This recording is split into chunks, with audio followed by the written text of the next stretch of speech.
Leviticus chapter 6. Sins requiring a guilt offering. Then the Lord said to Moses, "Suppose one of you sins against your associate and is unfaithful to the Lord. Suppose you cheat in a deal involving a security deposit, or you steal or commit fraud, or you find lost property and lie about it, or you lie while swearing to tell the truth, or you commit any other such sin.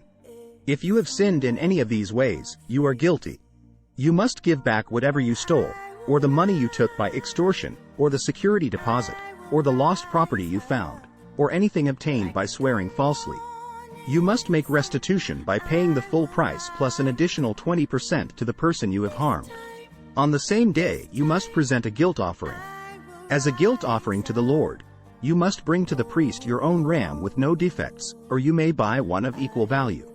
Through this process, the priest will purify you before the Lord, making you right with him, and you will be forgiven for any of these sins you have committed." Further instructions for the burnt offering. Then the Lord said to Moses, "Give Aaron and his sons the following instructions regarding the burnt offering. The burnt offering must be left on top of the altar until the next morning, and the fire on the altar must be kept burning all night. In the morning, after the priest on duty has put on his official linen clothing and linen undergarments, he must clean out the ashes of the burnt offering and put them beside the altar. Then he must take off these garments, change back into his regular clothes, and carry the ashes outside the camp to a place that is ceremonially clean. Meanwhile, the fire on the altar must be kept burning, it must never go out. Each morning the priest will add fresh wood to the fire and arrange the burnt offering on it. He will then burn the fat of the peace offerings on it. Remember, the fire must be kept burning on the altar at all times. It must never go out. Further instructions for the grain offering. These are the instructions regarding the grain offering. Aaron's sons must present this offering to the Lord in front of the altar. The priest on duty will take from the grain offering a handful of the choice flour moistened with olive oil, together with all the frankincense. He will burn this representative portion on the altar as a pleasing aroma to the Lord. Aaron and his sons may eat the rest of the flour, but it must be baked without yeast and eaten in a sacred place within the courtyard of the tabernacle. Remember, it must never be prepared with yeast. I have given it to the priests as their share of the special gifts presented to me. Like the sin offering and the guilt offering, it is most holy. Any of Aaron's male descendants may eat from the special gifts presented to the Lord. This is their permanent right from generation to generation. Anyone or anything that touches these offerings will become holy. Procedures for the ordination offering.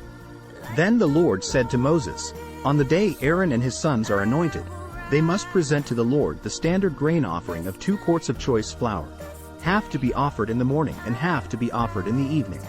It must be carefully mixed with olive oil and cooked on a griddle. Then slice this grain offering and present it as a pleasing aroma to the Lord." In each generation, the high priest who succeeds Aaron must prepare this same offering. It belongs to the Lord and must be burned up completely. This is a permanent law. All such grain offerings of a priest must be burned up entirely. None of it may be eaten. Further instructions for the sin offering. Then the Lord said to Moses, "Give Aaron and his sons the following instructions regarding the sin offering. The animal given as an offering for sin is a most holy offering, and it must be slaughtered in the Lord's presence at the place where the burnt offerings are slaughtered. The priest who offers the sacrifice as a sin offering must eat his portion in a sacred place within the courtyard of the tabernacle. Anyone or anything that touches the sacrificial meat will become holy.